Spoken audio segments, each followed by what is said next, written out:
Luke the Nuke Little has gone and done it again, winning back-to-back PDC World Darts Championships, cruising to his victory at the Ali Pali.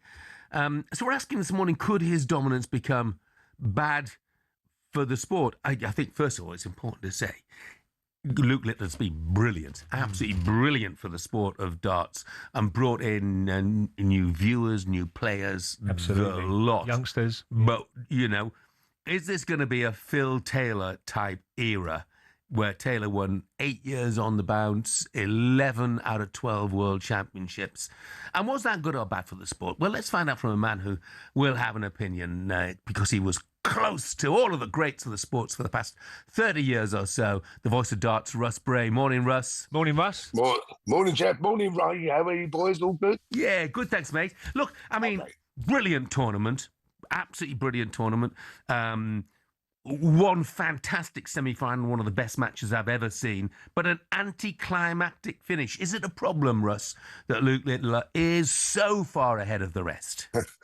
Well, like you said there, Jeff, we had that with Phil for so many years, where he dominated.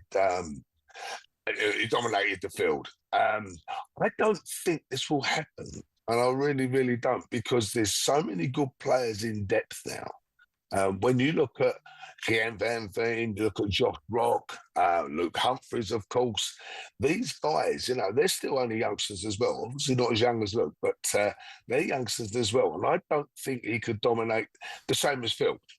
Yes, he's going to win titles left, right and centre. But at the end of the day, I think these guys will be, but they've got a target to chase.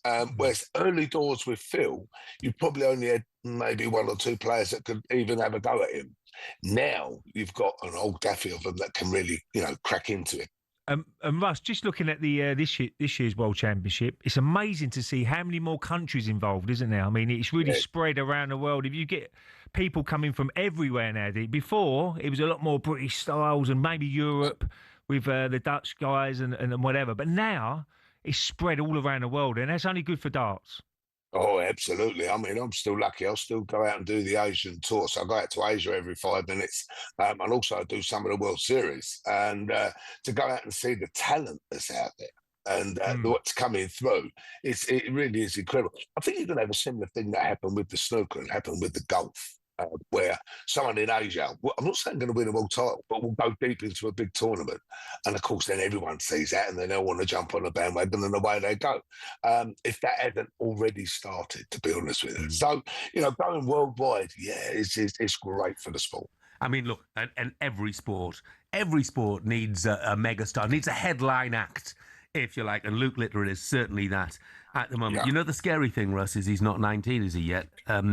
Phil Taylor won his last world title aged 52. Oh my God, how many could he win if he keeps the desire?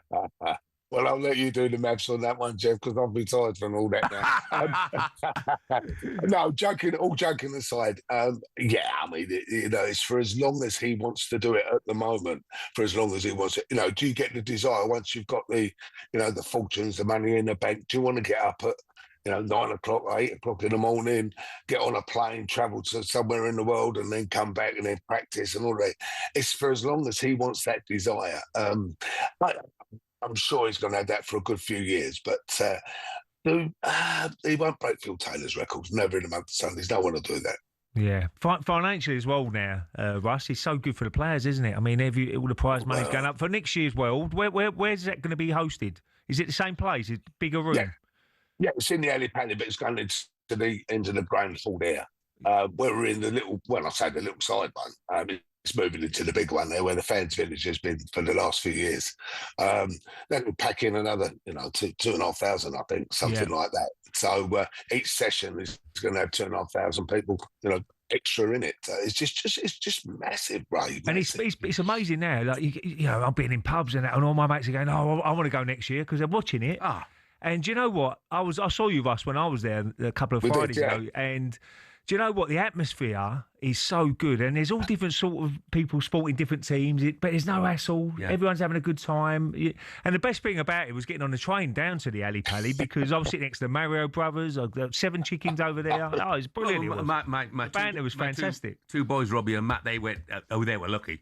They were there for the semi-finals. They saw Gary Anderson against Jan van Veen, one of the great matches, and they were dressed as beer bottles. You know, and Russ, you remember, like I do, you know, the early days back at the Circus Tavern, when there'd be 3 men and a dog in the afternoon session. It's impossible to imagine the growth of this sport.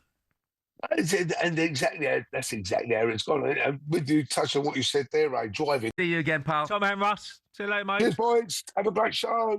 Cheers, mate.